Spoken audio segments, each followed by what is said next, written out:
एक बार फिर से आप सभी लोगों का स्वागत है मेरे Gurukul mission warrior with DK sir में। तो आइए आज हम लोग फिर से एक 20 क्वेश्चन के ऊपर चर्चा करते हैं। तो ध्यान को स्क्रीन पर ले आइए। आपका पहला क्वेश्चन स्क्रीन पे क्वेश्चन है कि एनीमिया रोग होने पर शरीर में किस चीज़ की कमी हो जाती है। एनीमिया रोग होने पर शरीर में किस चीज़ की कमी हो जाती है। आपके पास ऑप्शन है रक्त में हीमोग्लोबिन की, विटामिन की, जल की, खनिज लवणों की। तो इसका सही आंसर हो जाएगा कि एनीमिया रोग होने से रक्त में हीमोग्लोबिन की कमी हो जाती है। और ये क्यों होता है कि हीमोग्लोबिन आरबीसी में पाया जाता है। एनीमिया रोग जब किसी को होता है तो उसके शरीर में आरबीसी की बहुत कमी हो जाती है, जिसके कारण पर्याप्त मात्रा में ऑक्सीजन टिश्यू तक मतलब ऊतक तक नहीं पहुँच पाता है। यह समस्या ज़्यादातर एडोलेसेंट गर्ल और वीमेन में होता है। और भारत के लिए तो बहुत बड़ी मुसीबत की बात है कि भारत के अंदर बहुत ज़्यादा महिलाओं को और एडोलेसेंट गर्ल को इस तरह की समस्याओं का सामना करना पड़ रहा है, क्योंकि खान पान के मतलब संतुलित खान पान का अभाव होना भी इसका एक बहुत बड़ा कारण होता है। तो चलिए अगला क्वेश्चन, नेक्स्ट क्वेश्चन पे हम लोग आपको ये क्लियर हो गया। अब इसका आंसर होगा रक्त में हीमोग्लोबिन की। दूसरा क्वेश्चन है आपका, दूसरा क्वेश्चन है क्वेश्चन नंबर 2 कि मादा एनाफिलीज मच्छर जब काट लेता है, मादा एनाफिलीज मच्छर जब काट लेता है तो उससे कौन सा रोग होता है। तो आपको मालूम ही होगा कि जब मादा एनाफिलीज मच्छर काटता है तो मलेरिया बीमारी होती है। और आपके पास ऑप्शन है स्क्रीन पे, उसको आप देख भी सकते हैं। तो आपके पास ऑप्शन है ये मलेरिया। तो मलेरिया बीमारी जब फैलने का मेन कारण होता है जो फीमेल एनाफिलीज मच्छर होता है, ये जब किसी व्यक्ति को काटता है तो समस्या ये होती है कि मच्छर ऑलरेडी पहले से इन्फेक्टेड होता है। जो मच्छर पहले से ही इन्फेक्टेड है फीमेल एनाफिलीज जो इन्फेक्ट होते हैं प्लाज्मोडियम पैरासाइट से, इसको बोलते हैं प्लाज्मोडियम पैरासाइट, मतलब या परजीवी कह लीजिए, प्लाज्मोडियम परजीवी, प्लाज्मोडियम पैरासाइट या पैरासाइट को ही परजीवी बोलते हैं। प्लाज्मोडियम पैरासाइट से इन्फेक्टेड फीमेल एनाफिलीज मच्छर जब किसी स्वस्थ व्यक्ति को काटता है तो उसके शरीर में वो लार के थ्रू इसे प्लाज्मोडियम को इंसेक्ट कर देता है, जिसकी वजह से उसे मलेरिया बीमारी हो जाती है। अब आपके पास तीसरा क्वेश्चन है स्क्रीन पे। तीसरा क्वेश्चन है कि चर्म रोग के उपचार में प्रयोग किया जाने वाला रेडियो आइसोटॉप है। आपके पास ऑप्शन है रेडियो सीसा, radio cobalt, radio phosphorus, radio iodine. तो इसमें जो आपका आंसर है वो हो जाएगा रेडियो फॉस्फोरस। आंसर सी जो आपका है सी, रेडियो फॉस्फोरस। ये रेडियो फॉस्फोरस आपका सही आंसर हो जाएगा। अब आते हैं चौथे क्वेश्चन पे। चौथा क्वेश्चन है कि बहुत अधिक ऊंचाई पर मनुष्य की लाल रुधिर कणिकाओं, लाल रुधिर कणिकाओं का मतलब ये आरबीसी है, ये आरबीसी की बात कर रहा है, रेड ब्लड सेल्स कि क्या होता है उसकी जब आप हाइट पे काफ़ी ऊंचाई पर जाएंगे तो आपका जो ब्लड बॉडी के अंदर आरबीसी है उसमें क्या होगा, उसकी संख्या मतलब उसका आकार बढ़ जाएगा, उसकी संख्या बढ़ जाएगी, उसका आकार छोटा हो जाएगा, उसकी संख्या घट जाएगी। तो इस संबंध में आपके विचार माननीय है, लेकिन इसमें मेन काम होता है कि इसकी संख्या बढ़ जाती है, जो आरबीसी है उसके नंबर्स बढ़ जाते हैं। नंबर बढ़ने के कारण क्या होता है कि जब आप बहुत हाइट पे जाते हैं तो वहाँ पे हवा में ऑक्सीजन की मात्रा काफ़ी कम होती है, और हीमोग्लोबिन का काम ही ऑक्सीजन बनाना, ऑक्सीजन को टिश्यू तक बनाना ही ऑक्सीजन को टिश्यू तक पहुँचाना। तो जब आरबीसी में और हीमोग्लोबिन आरबीसी में रहता है तो जब आप हाइट पे जाएंगे ऑक्सीजन की कमी हो जाएगी, तो जो आपका हीमोग्लोबिन है वो क्या करेगा ना, ब्लड में जो ऑक्सीजन उसको बांधने का काम करना शुरू कर देता है। तो इसीलिए रेड ब्लड सेल्स की क्षमता बढ़ जाती है। आपके पास चौथा क्वेश्चन है कि आधुनिक चर्म शोधन उद्योगों में ऐसी कौन सी भारी धातु पाई जाती है जो विषैली होती है। अभी हम लोग चर्म रोग की बात कर रहे थे, और अभी जो है आ गया है आपके पास चर्म शोधन संस्थान उद्योग। तो जो चर्म शोधन उद्योग है उसमें जो विषैली धातु पाई जाती है वो है क्रोमियम। तो इसका सही आंसर हो जाएगा सी, इसका सही आंसर हो जाएगा क्रोमियम। उसके बाद आगे बढ़ते हैं, क्वेश्चन नंबर 6 पे चलते हैं। क्वेश्चन नंबर 6 कह रहा है कि कृत्रिम सैटेलाइट के अंदर व्यक्ति भारहीन महसूस करता है क्योंकि पृथ्वी के आकर्षण का बल उस स्थान पर शून्य होता है, चंद्रमा के आकर्षण के बल द्वारा संतुलित होता है, अभिकेंद्र बल के समान होता है, और सैटेलाइट के विशेष डिजाइन के कारण प्रभावहीन होता है। इसका सही आंसर हो जाएगा उस स्थान पर ग्रेविटेशनल फोर्स शून्य होता है, उस स्थान पर जो पृथ्वी का आकर्षण बल है बिल्कुल जीरो होता है। ये आपका आंसर ये हो जाएगा। ये जो ग्रेविटेशनल फोर्स है वो जीरो हो जाता है, जीरो रहता है, जिसकी वजह से आप भारहीन महसूस करते हैं। आपके पास अगला क्वेश्चन क्वेश्चन नंबर 7, फोटोग्राफी में मुख्य रूप से फोटोग्राफी में मुख्य रंग कौन से होते हैं? फोटोग्राफी में जो रंग प्रयोग किए जाते हैं वो मुख्य रंग होते हैं RBG, जिसको प्राइमरी कलर कहते हैं। तो RBG मतलब क्या हो गया, आपके पास ऑप्शन देख लीजिए और मैच कर लीजिए। जो प्राइमरी, इसको असल में जो फोटोग्राफी में कलर यूज होता है उसको बोलते हैं प्राइमरी कलर। तो प्राइमरी कलर कौन कौन सा हो सकता है? प्राइमरी कलर जो है अपने यहाँ प्राइमरी कलर है RBG, इसको बोलते हैं प्राइमरी कलर, प्राथमिक रंग। प्राथमिक रंग। अब R से हो जाएगा रेड, B से ब्लू, G से ग्रीन। तो रेड ब्लू ग्रीन मतलब लाल नीला हरा, लाल नीला हरा ये है, इसका मतलब ये आंसर सही है। तो इसको ध्यान रखिएगा, प्राइमरी कलर में 3 कलर आते हैं, रेड ग्रीन ब्लू कर लीजिए, रेड ब्लू ग्रीन कर लीजिए, असल में RBG याद रख लीजिए, लाल नीला हरा। इस रंग को मिला के दुनिया के किसी भी तरह के रंगों को तैयार किया जा सकता है। आपका अगला क्वेश्चन है, सूर्य पर सर्वाधिक मात्रा में पाई जाने वाली गैस कौन सी है? सूर्य के ऊपर जो सर्वाधिक मात्रा में पाया जाने वाला गैस कौन सा है? तो आपको मालूम होगा कि सूर्य के कोर में हाइड्रोजन के नाभिक विद्यमान होते हैं, और ये हाइड्रोजन के नाभिक अपने आप को कन्वर्ट करते हैं हीलियम में, जिस कन्वर्जन प्रोसेस को बोलते हैं नाभिकीय संलयन प्रक्रिया, न्यूक्लियर फ्यूजन रिएक्शन, जिस प्रक्रिया में बहुत ज़्यादा मात्रा में प्रकाश और ऊर्जा विनियमन होता है। तो इसका जो सही आंसर हो जाएगा ए, इसका सही आंसर हो जाएगा हाइड्रोजन, ऊपर वाला हाइड्रोजन ए। अब आइए नेक्स्ट क्वेश्चन पे। अगला क्वेश्चन कह रहा है कि पूछ रहा है सापेक्षता का सिद्धांत किसके द्वारा दिया गया था? सापेक्षता के सिद्धांत को थियोरी ऑफ रिलेटिविटी भी कहते हैं। तो पहले तो आप देख लीजिए, आपके पास ऑप्शन है कि Newton, Einstein, pascal, J Thomson. तो इसका सही आंसर हो जाएगा आइंस्टीन।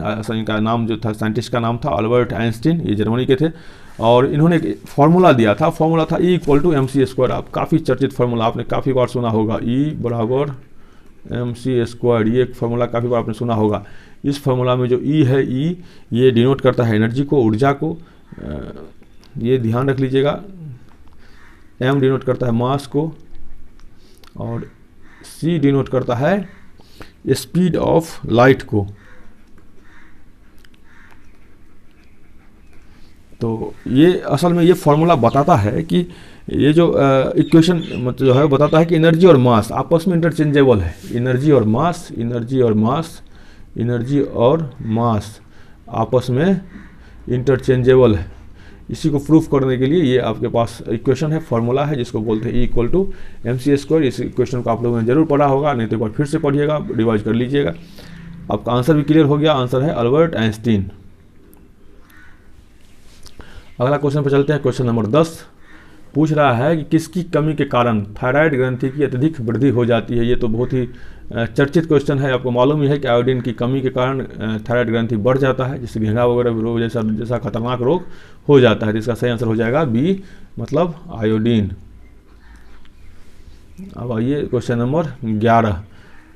अब ये सोशल साइंस से है, महात्मा गांधी के राजनीतिक गुरु कौन थे? तो आपको मालूम ही होगा कि महात्मा गांधी, पहले तो ऑप्शन देख लीजिए। ऑप्शन है लाला लाजपत राय, गोपाल कृष्ण गोखले, बाल गंगाधर तिलक, केशव चंद्र सेन। और ये बहुत ही सामान्य सा क्वेश्चन है, आपको पहले से मालूम है कि महात्मा गांधी के जो राजनीतिक गुरु थे वो थे गोपाल कृष्ण गोखले। और मैं एक चीज़ आपको बता देता हूँ कि गोपाल कृष्ण गोखले सिर्फ महात्मा गांधी के नहीं, मोहम्मद अली जिन्ना के भी गुरु थे। असल में मोहम्मद अली जिन्ना के भी गुरु गोपाल कृष्ण गोखले, और महात्मा गांधी के भी गुरु गोपाल कृष्ण गोखले। अब आते हैं क्वेश्चन नंबर 12। ये भी आपके जनरल स्टडीज से क्वेश्चन है। क्वेश्चन है बंगाल का विभाजन किसके द्वारा किया गया? अब आ जाइए क्वेश्चन पे, बंगाल का विभाजन किसके द्वारा किया गया? तो बंगाल का विभाजन कब हुआ था? आपको याद है 1905 में हुआ था, 16 अक्टूबर को हुआ था। 16 अक्टूबर 1905 को भारत के तत्कालीन वायसराय, जिनका नाम लॉर्ड कर्जन था, ओह कहाँ चला जा रहा है, जिनका नाम लॉर्ड कर्जन था, लॉर्ड कर्जन साहब ने 1905 में 16 अक्टूबर 1905 को बंगाल का विभाजन किया था। और उस टाइम में वो वायसराय थे। वायसराय से एक चीज़ मैं थोड़ा सा याद दिलाना चाहता हूँ आप हिस्ट्री के ऊपर, और हिस्ट्री में आप ध्यान दीजिएगा कि वायसराय की शुरुआत इंडिया में कब से होती है? तो आपको ध्यान आएगा 1858 ईस्वी से होती है। 1858 में भारत शासन एक्ट, जब भारत में शासन शुरू होती है, भारत के राज के ऊपर शासन चलाने की पूरी शक्ति ब्रिटिश पार्लियामेंट में शिफ्ट की जाती है, तब से जो भारत में भारत में होते थे गवर्नर जनरल, तो इसको बदल के वायसराय का पद बना दिया गया। तो ये हुआ 1858 में। तो भारत के पहले वायसराय जो थे वो थे लॉर्ड कैनिंग, और अंतिम गवर्नर जनरल ब्रिटिश भारत के वो भी थे लॉर्ड कैनिंग ही, क्योंकि वो 57 से 61 तक इंडिया, 57 से 61 तक इंडिया में रहे थे। तो आइए लेकिन आपका जो यहाँ पे क्वेश्चन है बंगाल का विभाजन किसके द्वारा किया गया, तो इसका आंसर होगा लॉर्ड कर्जन। तो आइए अगला क्वेश्चन आपके स्क्रीन पे, रामायण किसके द्वारा लिखी गई। तो मैं 2-3 थोड़ा सा बिल्कुल नॉर्मल सा क्वेश्चन ले लिया हूँ, शायद ये पूछेगा भी नहीं आपको, लेकिन ऐसे कहीं डिस्कस हो रही थी तो मैं इसको इसमें जोड़ दिया हूँ। रामायण किसने लिखी थी, तो रामायण जो है मूल जो रामायण है जिसको रामायणम भी बोलते हैं, इसकी रचना संस्कृत में की गई थी और इसके रचनाकार थे महर्षि वेदव्यास। महर्षि वेदव्यास नहीं, महर्षि वाल्मीकि,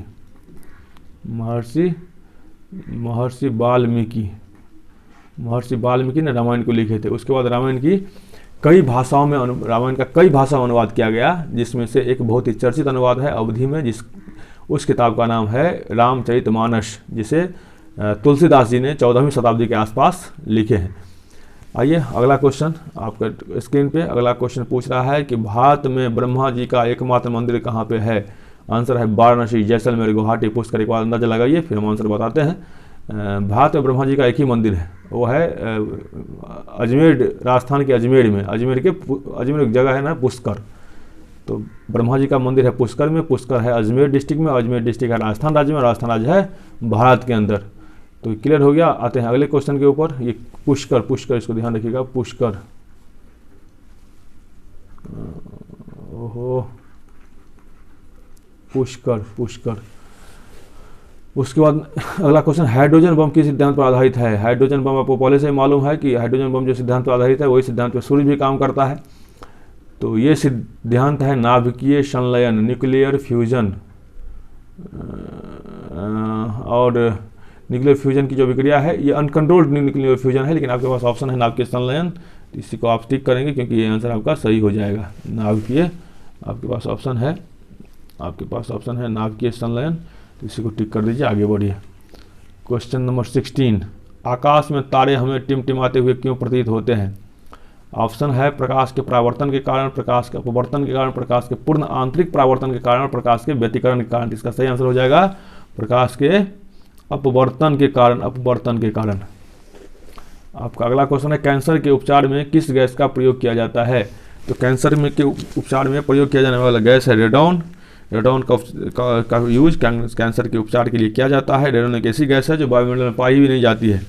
तो दोनों ही बातें ध्यान रखिएगा, कैंसर के उपचार के लिए रेडॉन का यूज करते हैं, और रेडॉन एक ऐसी गैस है जो वायुमंडल में नहीं पाई जाती है, रेडॉन। नेक्स्ट 18 नंबर क्वेश्चन, कटे हुए सेब का रंग कुछ देर बाद भूरा हो जाता है क्योंकि वह वायु से क्रिया करके बना लेता है। अब इसमें आइए थोड़ा सा इसको सोचिए। तो इसका ऑप्शन है iron oxide, potassium oxide, aluminium oxide, sodium oxide. तो मैं थोड़ा सा इसमें आपको बता देना चाहता हूँ कि ये जो सेब की बात की रहे, सेब के अंदर असल में लौह तत्व पाए जाते हैं, और ये हवा में जो ऑक्सीजन पाया जाता है उससे रिएक्शन करने लगते हैं, अपने आपका रंग बदल के भूरा कर देते हैं। तो ये सेब में, आलू में, बैगन में, कई तरह की चीज़ों में पाया जाता है जिसके अंदर ये लौह तत्व पाए जाते हैं। उससे जैसे काटते हैं तो हवा के ऑक्सीजन से मिलकर ऑक्सीडेशन करने लगता है और इसका लौह तत्व का रंग बदल के भूरा होने लगता है। तो आपको क्लियर हो ही गया होगा कि इसका सही आंसर इसमें ऑप्शन कौन सा होना चाहिए। तो इसका सही आंसर होगा आयरन ऑक्साइड। इसका सही आंसर होगा आयरन ऑक्साइड। आइए अब क्वेश्चन नंबर 19 पे चलते हैं। चूने में पानी मिलाने पर कौन सी गैस निकलती है। चूना में जब पानी को मिलाते हैं, आप लोगों ने मिलाया भी होगा कई बार, कभी कभी नहीं भी मिलाया होगा, कोई बात नहीं। चूने में पानी मिलाने पर कौन सी गैस निकलती है, तो गैस निकलती है CO2, कार्बन डाइऑक्साइड। चूना में जब पानी को मिलाते हैं तो गैस निकलती है कार्बन डाइऑक्साइड। लेकिन एक चीज़ और ध्यान रखिएगा, चूना का रंग भी जो सफ़ेद होता है ना पानी मिलाने के बाद सफ़ेद, वो भी होता है CO2 के कारण ही। तो ये क्वेश्चन भी कंप्लीट। आइए अगला क्वेश्चन है। अगला क्वेश्चन, एथलीट फुट रोग का कारण है। आपके पास ऑप्शन है कवक, जीवाणु, वायरस और प्रोटोजोआ। अब थोड़ा सा इसको देख लीजिए। कवक को क्या बोलते हैं, फंगी भी बोलते हैं। फंगी हो गया, जीवाणु मतलब बैक्टीरिया हो गया, वायरस मतलब वायरस आपको मालूम ही है, प्रोटोजोआ मतलब प्रोटोजोआ हो गया। तो ये जो चार चीज़ है, अब इसको ध्यान दे लीजिए। ये जो आपके पास चार चीज़ है, फंगी, बैक्टीरिया, वायरस और प्रोटोजोआ, दुनिया की सारी बीमारी यहीं से शुरू होती है। दुनिया की सारी बीमारी यही चार चीज़ों की वजह से होती है, कभी फंगी की वजह से, कभी बैक्टीरिया की वजह से, कभी वायरस की वजह से, कभी प्रोटोजोआ की वजह से। तो लेकिन यहाँ पे जो आपका क्वेश्चन पूछा गया है क्वेश्चन एथलीट फुट, तो एथलीट फुट होती है फंगी के कारण, फंगल इन्फेक्शन है ये असल में, फंगल इन्फेक्शन है। उसके बाद ये क्वेश्चन ही खत्म हो गया, 20 क्वेश्चन हम लोग बात करने वाले थे। तो चलिए थैंक यू, धन्यवाद। फिर हम लोग जल्दी ही मिलते हैं कुछ और कंटेंट को लेकर के। Thank you.